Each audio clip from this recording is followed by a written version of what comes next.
Pemirsa dan menyaksikan segmen khusus CNBC Indonesia Money Talks, kita masih berada dalam rangkaian acara Asian Insight Conference 2025 dengan tema Growth in a Changing World.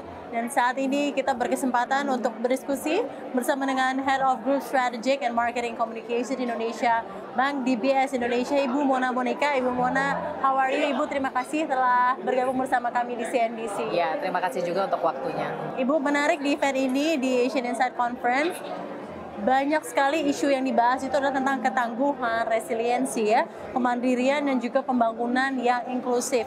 Mengapa hal ini menjadi penting untuk Indonesia saat ini? Ya, tema kita kali ini memang lebih ke growth in a changing world. Makanya membutuhkan ketangguhan tadi ya, resiliensi juga, dan kemampuan juga untuk melihat opportunity. So Indonesia actually memiliki banyak, maksudnya memiliki opportunity ekonomi yang menurut saya sangat berlimpah gitu. Nah, dan tapi kita juga nggak bisa lupa bahwa saat ini dunia ini kita mengalami berbagai disrupsi, mulai dari iklim, terus sudah gitu inovasi teknologi yang sangat cepat gitu kan ya, dan juga tantangan geopolitik. Nah, kami di sini di DBS kita mengundang our clients dan juga our customers, jadi ada nasabah prioritas dan juga ada nasabah korporasi, because they really need to get some insights that will help them, untuk nasabah korporasi kita will help them to make decisions in order to continue with their business or to grow their business.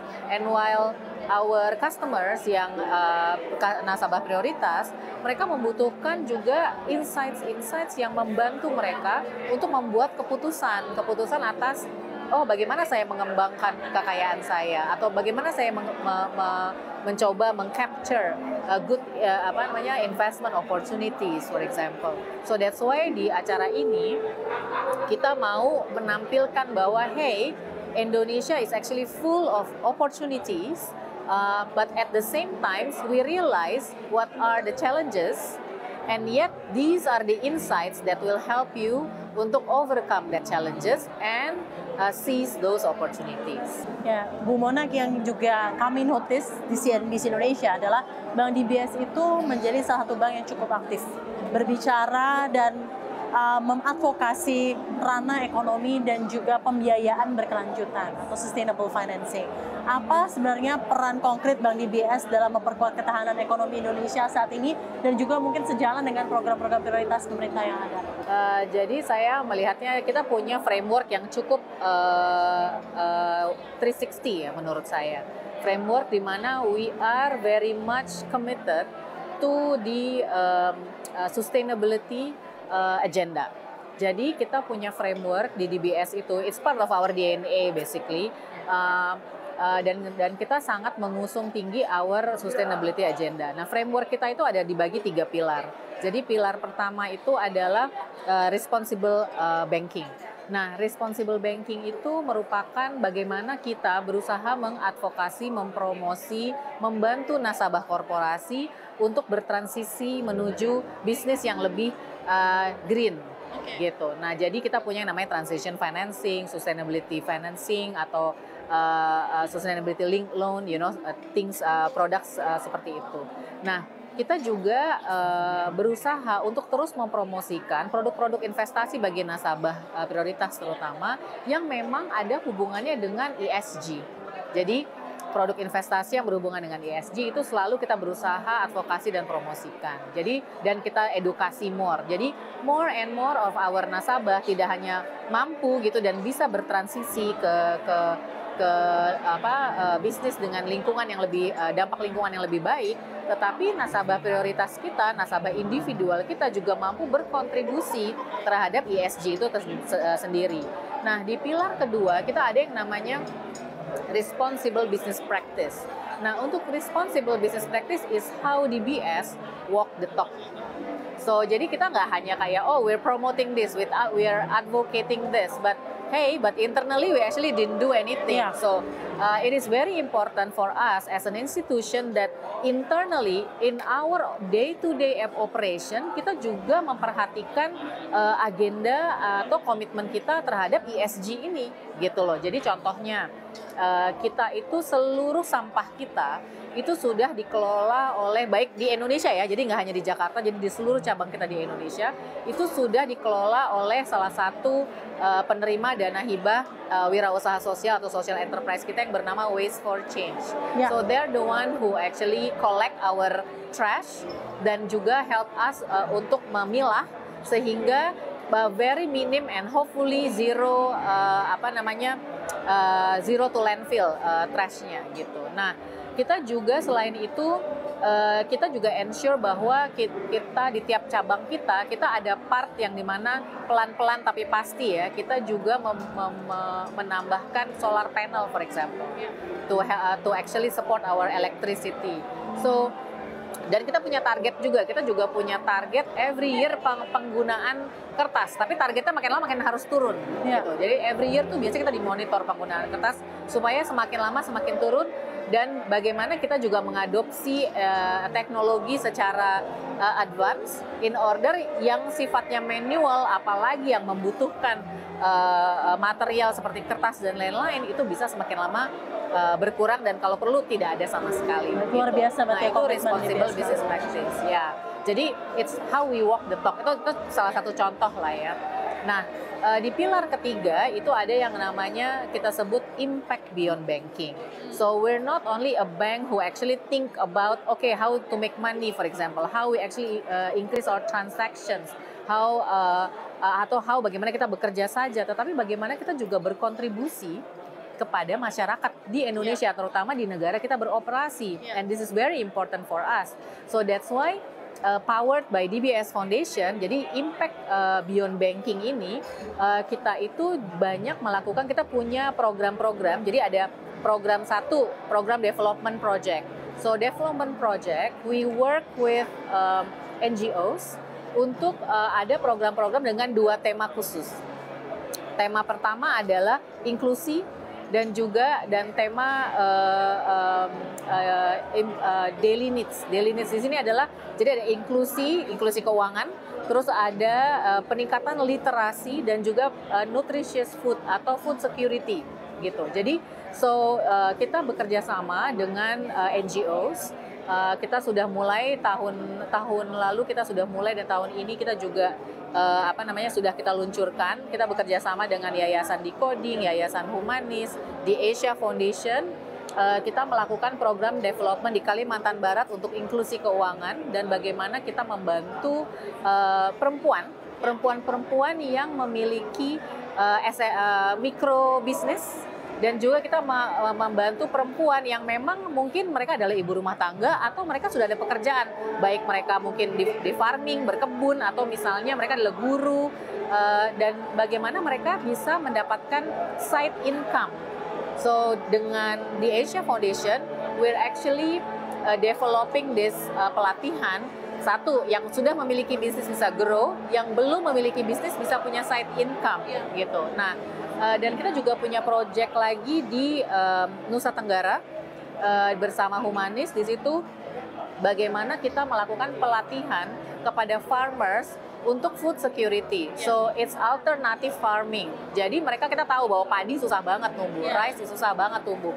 So kita nggak mau ketahanan pangan mereka jadi fragile ya. Jadi dengan begitu we actually work with Humanis Foundation untuk membuat suatu program yang mana melatih farmers di sana for alternative farming gitu. Nah, kita juga bekerja sama dengan Yayasan Decoding dan ini targetnya untuk seluruh Indonesia. So kita targeting university students, kita juga targeting publik, kita juga targeting anak-anak SMK yang dimana kita berikan pelatihan dan kurikulum coding gratis. Tapi materi kurikulum itu adalah materi-materi kurikulum yang memang dibutuhkan oleh dunia kerja. Jadi pada saat mereka lulus dari semua materi kurikulum tersebut dan ditambah dengan soft skill dan skill lain yang misalnya English language gitu, terus bagaimana mereka bisa interview misalnya. Jadi ada soft skillnya, pelatihan soft skill juga. Jadi dengan begitu mereka dapat sertifikat, dan sertifikat ini bisa digunakan untuk melamar pekerjaan dan mereka sudah terlatih dan mereka bisa melamar pekerjaan. So now kita sudah melakukan banyak sekali. I think we already train hundreds of thousands of students di bidang coding ini gitu. Dan ini tidak hanya terbuka untuk just public but also buat teman-teman penyandang disabilitas. So they have all equal opportunities when it comes to this kind atau this segment of work opportunities. Terima kasih banyak Ibu atas komitmennya di BS Bank Indonesia untuk selalu mendukung sustainable finance dan juga sustainable economy. Di satu sisi ada suatu isu sosial ekonomi yang juga ingin saya tanyakan kepada Anda, bagaimana di BSB melihatnya isu aging population. Kita melihat fenomena populasi yang menua di beberapa negara di Asia, termasuk di Indonesia. Seperti apa negara ini harus mempersiapkan diri untuk itu? Bagaimana Bank DBS juga memiliki dampak tersendiri untuk menjawab tantangan ini? Ya, so basically memang sekarang saat ini kita di Indonesia sedang menikmati yang namanya bonus demografi atau bonus young people, the productive age, yang memang tentunya sangat membantu menopang dan juga menumbuhkan perekonomian di negara kita. However, we need to remember that these kenikmatan yang kita sedang kita punyai saat ini akan ada peaknya itu tahun 2030, sebentar lagi. Nah, jadi dan setelah itu dia akan going down tuh. Jadi makin banyak orang tuanya. And by 2045 we will have one orang tua di dalam 5 orang. Gitu. Jadi it's around one out of five.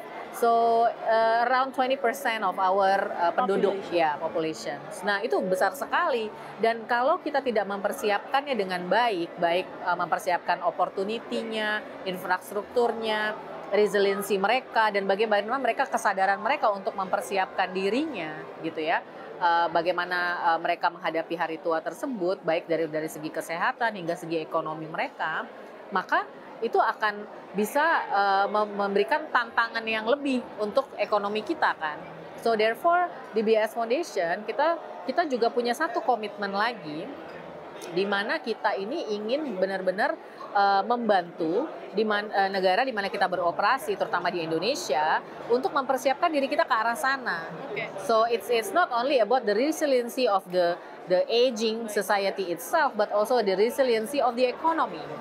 So therefore kita mulai tahun ini kita akan mulai untuk melakukan banyak sekali advokasi tentang dan meraise awareness, meningkatkan kesadaran masyarakat kita bahwa satu, secara kesehatan how we need to prepare ourselves, and yang kedua secara ekonomi dan pendapatan how we need to prepare ourselves, and also kita juga pengen memberikan sharing best practice dari negara-negara lain yang memang sudah ada di era tersebut, kayak Singapura contohnya gitu ya, like Hong Kong juga kan gitu. Mereka sudah ada di era tersebut. Jadi dan bagaimana mereka membangun infrastruktur untuk menyiapkan diri ke sana. Jadi soalnya kita pengen banget membawakan best practice tersebut.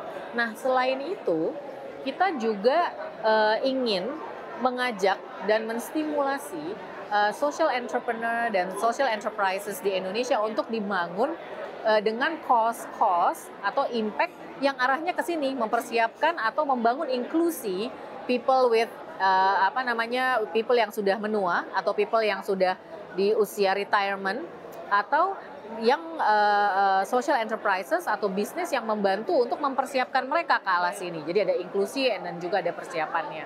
Nah, makanya tahun ini kita akan meluncurkan satu lagi another grant award, namanya Impact Beyond Award, yang dimana kita akan memilih, tetapi ini mereka harus pitch their business dan mereka harus bersaing dengan social enterprises dari negara lain in the region, di mana kita akan memilih 3 pemenang, dan akan ada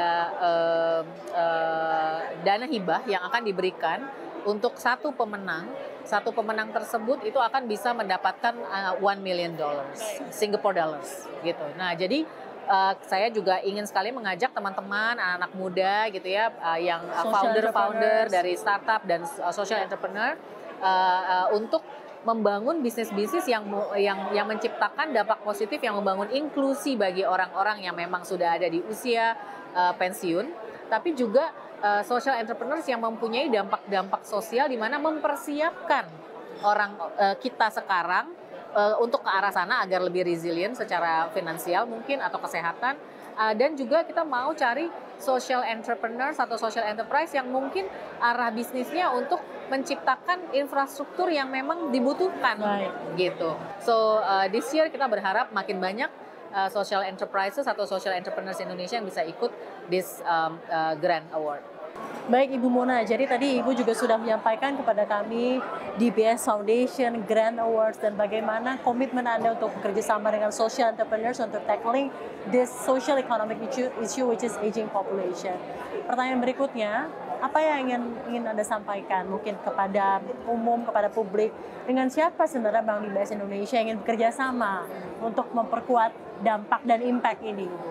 So, jadi sekali lagi saya ingin menegaskan bahwa DBS Foundation sangat berfokus pada satu program yang bersifat inklusi keuangan, program yang bersifat literasi dan juga food security atau juga nutritious food, dan bagaimana kita, yang ketiga adalah bagaimana kita mempersiapkan aging population.